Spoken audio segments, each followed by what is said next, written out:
Que a graça e a paz de Cristo sejam conosco nesse Conectados com a Palavra. E o Conectados de hoje, não teremos apenas um versículo para a nossa conexão, mas sim um salmo.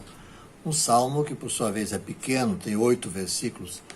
É o Salmo 121, que fala assim: levanto os meus olhos para os montes e pergunto, de onde me vem o socorro? O meu socorro vem do Senhor que fez os céus e a terra. Ele não permitirá que você tropece, no seu protetor se manterá alerta. Sim, o protetor de Israel não dormirá. Ele está sempre alerta. O Senhor é o seu protetor, como sombra que o protege. Ele está à sua direita. De dia o sol não te ferirá, nem a lua de noite. O Senhor o protegerá de todo mal, protegerá a sua vida.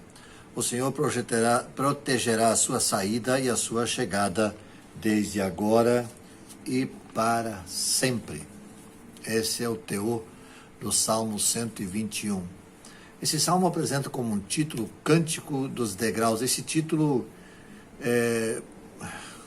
pode ser encontrado, digamos assim, nos salmos, em todos os salmos 120 a 134. Portanto, esses 14 salmos têm esse título em comum, Cântico dos Degraus. Seu significado não é conhecido com muita certeza. É muito provável que se refira a salmos cantados durante a peregrinação dos adoradores que subiam a Jerusalém para as festas anuais, que eram, digamos assim, quase de participação obrigatória para os judeus. A expressão subir para Jerusalém era totalmente comum. Tão comum como para quem mora em São Paulo, fala que vai subir para Campos do Jordão. Ou para quem mora na cidade do Rio de Janeiro, dizer que vai subir para Petrópolis. Ou para quem mora mais na beira-mar, na Bahia, diz que vai subir para a região da Chapada Diamantina. Algo assim. Subir para Jerusalém. Os montes que fala aqui realmente talvez se refira ao Monte Sião e Jerusalém, símbolo do Antigo Testamento para o lugar de habitação e adoração a Deus, escolhido como lugar central da cultura do povo israelita. O Criador do céu e da terra também é o seu guardador. Isso refuta a filosofia transcendental do deísmo, em que Deus é considerado distante. O apóstolo Paulo deixa isso bastante claro quando ele escreve nas suas cartas, por exemplo, na carta aos Tessalonicenses, aos Colossenses, capítulo 1, versículo 17 e 18, ele diz assim: ele, referindo-se a Cristo, ele é antes de todas as coisas e nele tudo subsiste. Ele é a cabeça do corpo, que é a igreja. É o princípio e o primogênito dentre os mortos, para que em tudo tenha a supremacia. Então, essa expressão guarda ou preserva é usada 6 vezes no Salmo.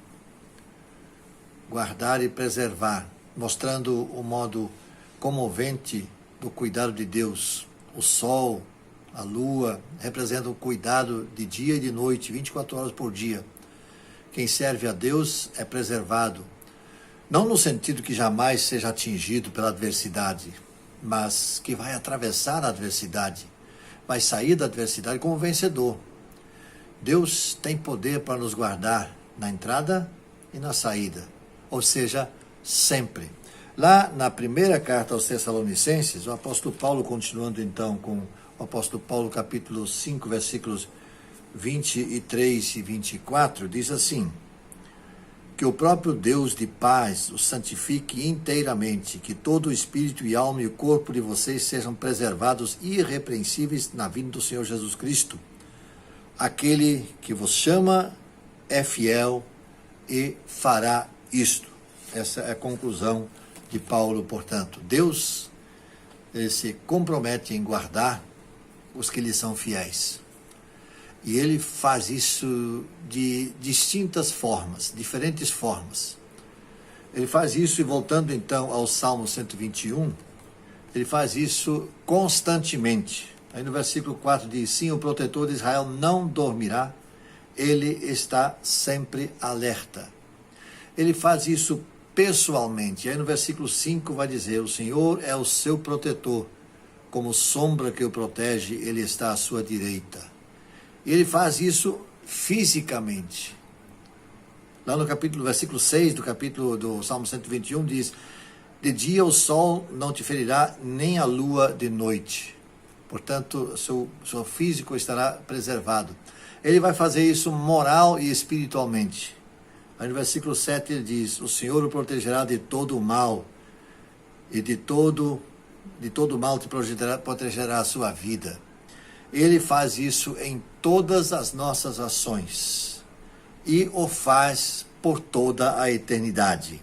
Vai dizer no versículo 8, o Senhor protegerá a sua saída e a sua entrada, desde agora e para sempre. Então, diante disso, o que eu poderia dizer?